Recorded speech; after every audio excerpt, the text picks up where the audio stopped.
বনবিবির বটগাছ এটি একটি ঐতিহাসিক স্থান এবং প্রায় ৩.৫ একর জমির উপরে এর অবস্থান। স্থানীয় লোকদের বিশ্বাস এই বটগাছের সাথে বনবিবির সম্পর্ক রয়েছে।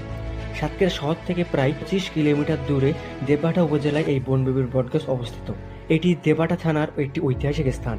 শোনা যায় প্রায় ৩০০ বছর আগে জমিদার ফণীভূষণ মণ্ডল গাছটিকে জ্ঞানের দেবী দাবি করেন এবং এর নাম রাখেন বনবিবির বটতলা। কিছু স্থানে এই গাছের বয়স ৫০০ বছরে বলা হয়ে থাকে। প্রাকৃতিক সৌন্দর্যের কারণে স্থানটি ভ্রমণ পিপাসুদের কাছে একটি জনপ্রিয় স্থান।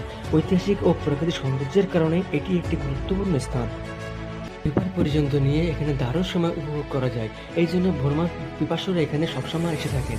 এই বনবিবির বটতলার সামনে একটি কবর রয়েছে, যার সম্পর্কে কোনো ধারণাই পাওয়া যায়নি। এখানে ঢুকতে গেলেও কোনো টিকিটের প্রয়োজন হয় না। তো আজকের ভিডিওটি এই পর্যন্তই। এমন টাইপের ভিডিও পেতে অবশ্যই আমাদের চ্যানেলটিকে ফলো করে রাখুন। ভালো থাকুন, সুস্থ থাকুন, আল্লাহ হাফেজ।